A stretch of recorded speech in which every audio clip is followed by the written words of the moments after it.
짱입니다. 베드로입니다. 반갑습니다.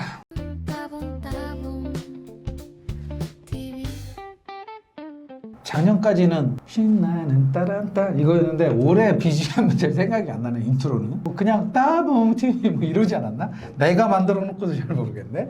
자, 우리 룰라 대통령 한국 방안에 맞춰서 저희가 계속해서 시리즈 연재물을 하고 있는데, 지난 시간 저희가 K-뷰티 그리고 관광에 대해서 알아봤습니다.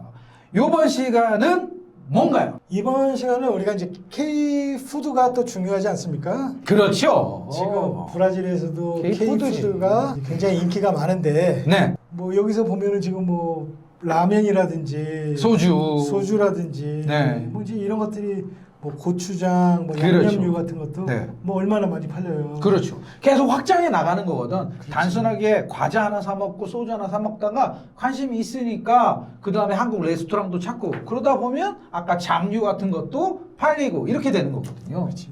근데 그렇게 여기에서 우리가 한 단계 더 나가려면 이제 어떻게 해야 될까가 이제 한번 생각을 해보는 거지. 한 단계 더 나가려면 뭐예요? 뭐 현지 공장을 차려라 이런 얘기요? 아니지, 더 늘리니까 지금은 아직 좀 더 크게 보자. 그렇지. 그렇죠. 더 크게 봐야지.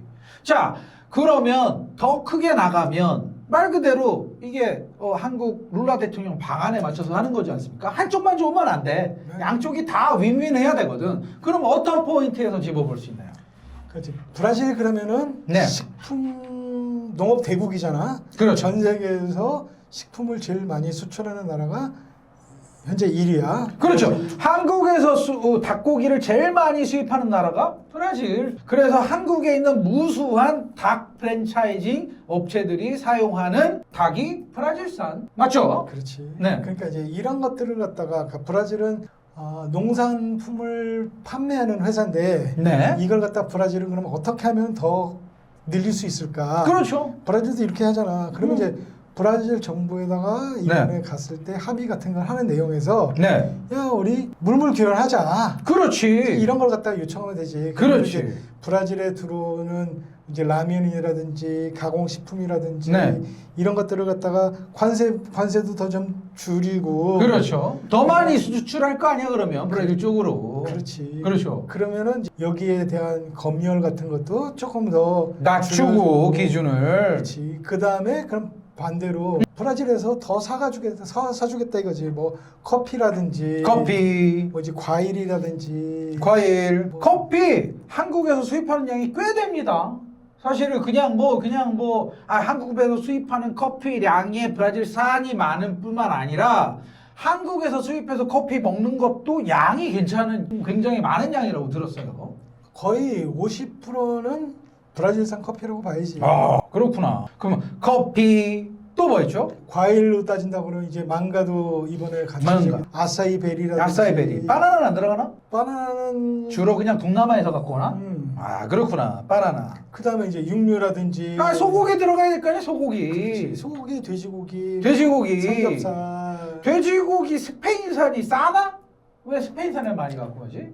일부 유럽이랑은 관- FTA가 돼 있으니까 관세. 그렇지. 생산되는 비용들은 브라질이 아마 제일 저렴할 거야. 오히려 스페인산보다 포비 가격은 더 쌀 수도 있겠다. 같거나 더 싸다. 근데 관세 협약이 안 돼 있으니까 최종적으로 브라질산을 들고 왔을 때 한국에서는 스페인산보다 비싸니까 갖고 올 이유가 없다. 이런 얘기구나. 그렇지. 어. 그런데도 불구하고 음. 지금 알기로 돼지고기가 삼겹살이나 이런 것들이 꾸준히 지금 들어가고 있어. 한국에. 그리고 꾸준히 매년마다 양이 증가하고. 증가합니다. 그렇지.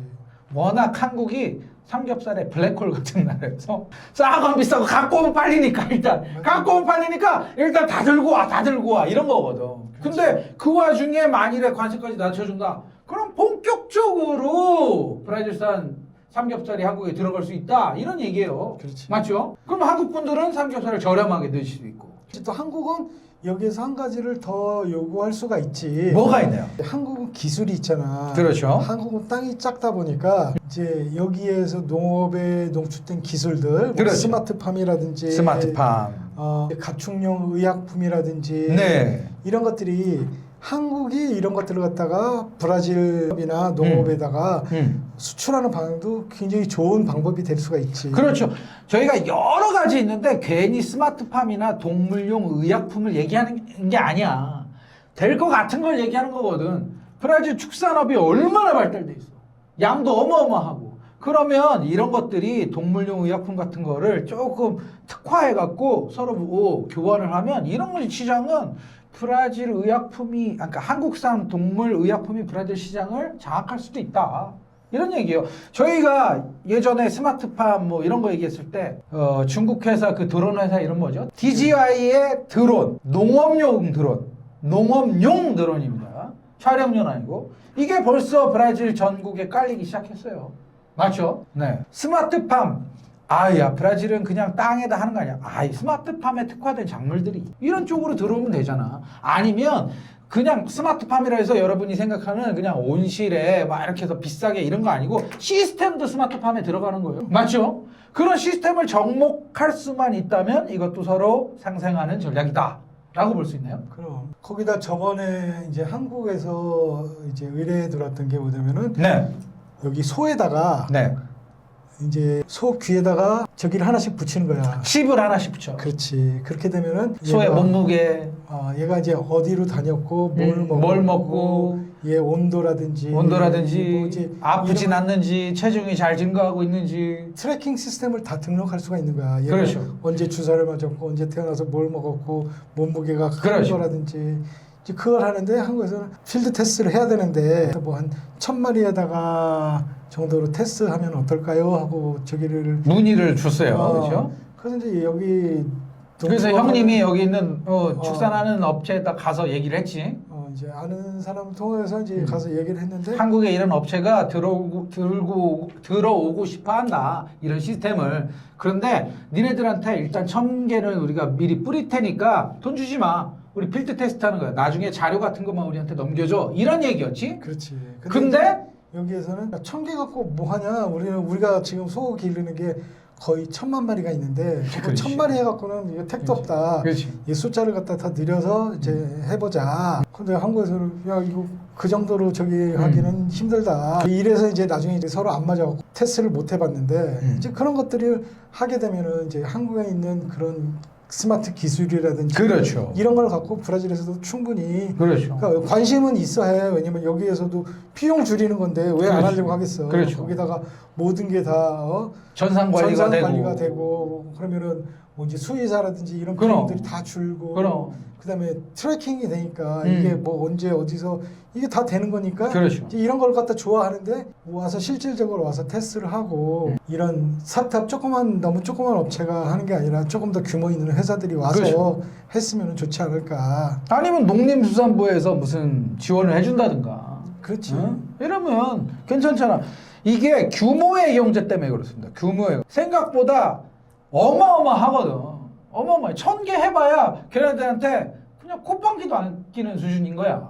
1000개에서 뭘 어떻게 해. 제 얘기는 1000개가 아니라 뭐 100만 개를 지원해줘라 이런 얘기가 아니거든. 그러니까 접근 방법을 조금 틀리게 해봐라 이런 얘기예요. 그렇지. 어떤 솔루션을 갖다가 그렇지. 를 갖다가 와서 설명을 계속 제대로 하고 그렇지. 관심은 있어 하니까 이걸 갖다가 테스트 베드를 어느 정도 규모로 하자. 근데 여기서도 어느 정도 규모는 돼야지 얘네들도 보고 할 저기가 의사가 그렇죠. 있으니까 그렇죠. 이제 그런 것들을 조율을 잘 하면 되지 않을까. 그렇죠. 그래서 저희가 동물용 의약품 아니면 이 검역하는 시스템 뭐 아니면 관리하는 시스템 이런 것들을 얘기하는 거예요. 한국에 뛰어난 부분이 있다. 그리고 브라질에서 입맛을 다실 만한 부분을 갖고 디밀더라도 디밀어야지. 여기서 한번 생각해볼게 이러지. 영 얼토당토하는 거 딱 대밀면 뭐 그게 뭐 이렇게 된다고 그런 얘기인 거예요. 그러니까 그래서 이제 한국 회사에서 접근했던 방법 그냥 이거 한번 테스트해 볼 수 있냐. 테스트해갖고 얘네들이 내가 그거만 테스트해갖고는 자기도 사람을 갖다 거기다 관리할 사람 붙여갖고 그치. 그걸 보고 해도 너무 작대는 거야. 그렇죠. 그래서 이제 합의가 안 됐지만 뭐 이제 그런 것들은 계속 찾아서 하게 되면 네, 아이템을 되지 찾기 않을까. 나름이다. 그러니까 스마트팜이라고 꼭 이렇게 무슨 온실에다가 뭐 이렇게 비닐하우스 큰 뭐 몇천 평 되는 거를 뭐 세 동 지어갖고 이런 거 오히려 안 돼. 그거 갖고 택도 없어. 대신 조금 크게 보면 예를 들면 뭐 진짜 드론 이런 것처럼 뭐 이런 시스템도 있을 수 있고 아니면 자동화된 뭐 트랙터 시스템이라든지 뭐 이런 것도 가능하고요. 그렇죠? 그렇지.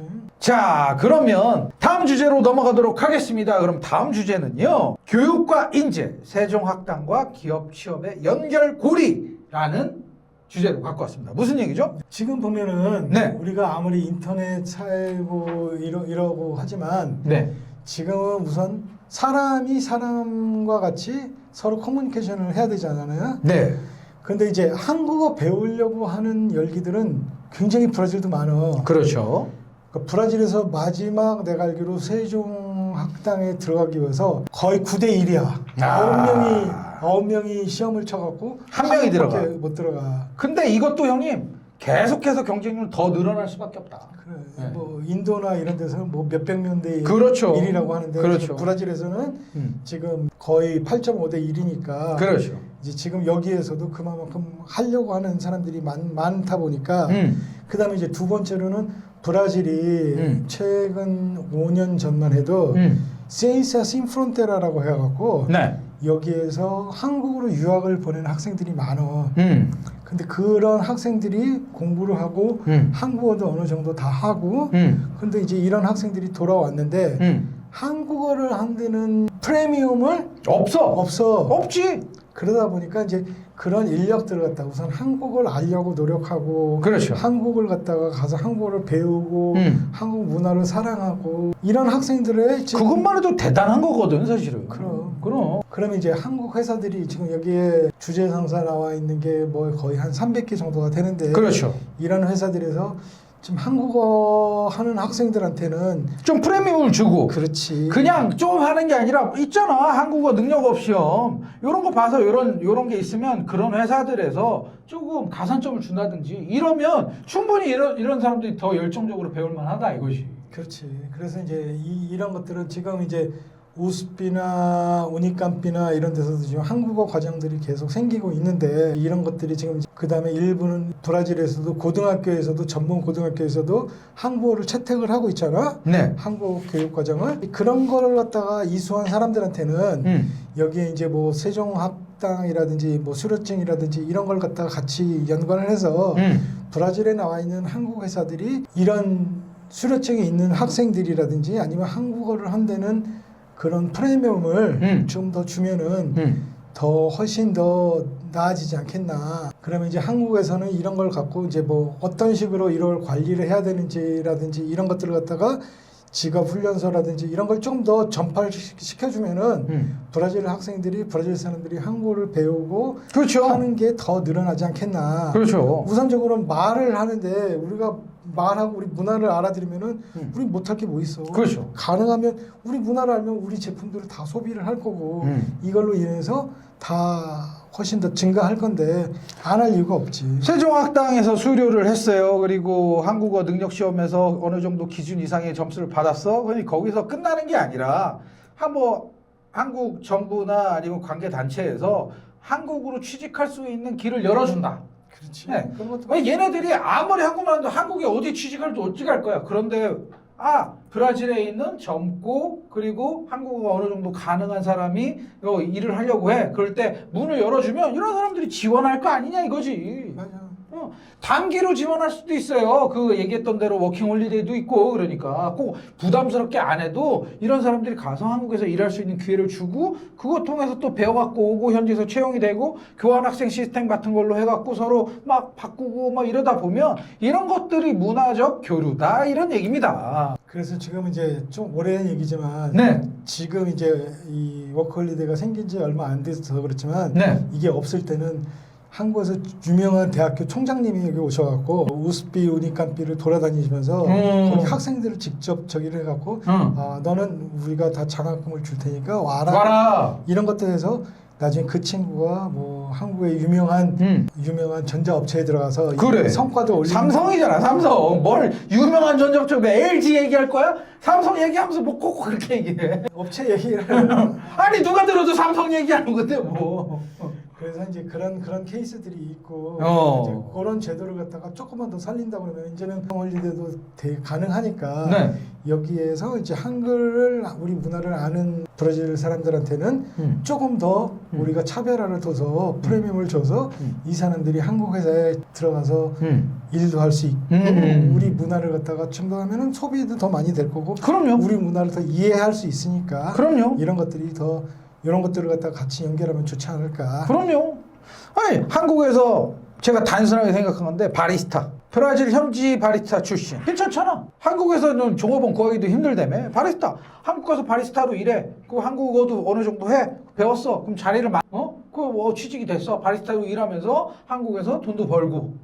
아니 좋잖아. 충분히 가능하지 않냐 이거. 우선적으로는 한국까지 갈 필요도 없어. 여기에서만 해도 한국 회사들이 그럼요. 있는데 충분히 그럼요. 저기를 할 수가 있고 그럼요. 취직을 할 수가 있고 그런 반따생 장점 가산점을 주자. 그렇지. 이런 얘기구나. 그거부터 시작해도 그 다음에 뒤에 풀리는 건 그때 보고 포지션을 잡아도 돼. 그럼. 근데 그것조차도 없으면 그냥 한국 세종학당을 운영하는 게 정부 기관입니다. 네, 세종학당을 원하는 기관에서는 이거거든. 세종학당에 몇 명이 들어왔어. 경쟁률이 몇이야. 몇 명 수료시켰어. 그냥 그게 끝이거든 사실. 그러니까 한국어를 배운다고 해서 더 이상이 없어. 실질적으로 도움이 되는 게 없잖아. 그렇죠. 그런 애들 중에 한국 유학도 가. 그러면 훨씬 더 좋은 거 아니야? 계속해서 꼰치노이다지가 있는 거 아니야. 그렇지. 그치? 이제 우리가 보면은 독일 학교라든지 그럼요. 거기를 갖다 졸업하고 거기에서 독일어를 하고 저기를 하게 되면은 그런 혜택을 주지. 독일 회사에 들어가서 일할 수 있는 제도라든지 이런 것들이 스페인 회사도 마찬가지고 그럼요. 독일 회사도 마찬가지고 그럼요. 일본 회사도 마찬가지인데 아직 한국 회사는 이런 거에 대해서 정책적으로 조금 더 지금 수립을 해서 이제 브라질에서도 한국어를 하고 한국 문화를 아는 애들한테는 조금만 더 이런 기회를 주면은 여기에 관심이 한국에 대한 관심이 더 커지지 않을까 그렇구나. 이런 생각을 해보는 거지. 제가 알기로 일부 대학에서 벌써 이제 시작이 된 건데 K-팝 관련 학과가 있다고 들었어요. 지금 이제 더 네, 늘리려고. 근데 이제 더 늘어날 거라고 그러고 정부의 기조도 약간 그런 거라고요. K-팝 관련 학과, 컨텐츠 관련 학과 이런 것들이 생기면 이런 데는 충분히 브라질에서 학생을 보낼 수도 있고 관심 있어라 할 만한 사람이 많다. 저는 이렇게 봅니다. 그렇지. 그러니까 그거에 대한 교사들도 준비하는 그럼요. 그런 걸 갖다 해갖고. 그런 애들이 한국에서 다시 돌아와서 브라질에서 K-팝 관련, K-컬처 관련하는 업체를 운영한다든지 그런 관련 사업 쪽에서 이러면 이것도 서로 윈윈 아니야? 그러니까 이제 그런 한국에 가서 유학 가서 그럼요. 갔었던 인력이라든지. 그러면 이런 일을 K-팝 전문가가 돼서 돌아오는 건데. 조금 더 그럼요. 활용하는 방법을 갖다가 이제 그게 아깝다는 거지. 저도 마찬가지 생각이 듭니다. 여기서 정리하도록 하겠습니다. 그래서 이제 우리가 단순히 이제는 물건만 파는 게 아니라 네. 브라질이랑 같이 연관해서 우리들의 문화를 팔고 우리들의 풍습을 알게 해서 우리가 서로 같이 브라질과 한국이 조금 더 친하게 지냈으면은 모든 것들이 좋아지지 않겠나 이런 생각에서 이번 룰라 대통령의 방안이 가서 이제 이런 것들을 갖다가 다 예제로 할 텐데 그런 것들이 조금 더 실용적인 결과를 맺어줬으면 좋겠다. 저도 비슷한 생각이거든요. 자, 방산, 광물 좋다 이거야. 크고 굵직굵직하고 바로 우리 이렇게 결과가 나오잖아. 결과물이 자랑하기 좋고 그렇잖아. 물론 그런 것들이 있어야 합니다만 이런 민간 측에서 아니면 문화적인 측면에서 이렇게 조용히 스며들고 조용히 이렇게 물이 서로 교환이 되면 이런 거는 사실 당장의 맥주 수출보다 향후 5년 10년간에 그럼 어마어마한 경제적인 효과가 있다라고 생각이 들거든요. 당연하게도 큰 비즈니스도 필요하지만 이런 정도의 문화적인 교류 분명히 필요하다. 이렇게 결론 짓도록 하겠습니다. 여러분 알림, 좋아요, 구독 부탁드리고요. 다음 시간에 만나겠습니다. 안녕히 계십시오. 따봉! 감사합니다.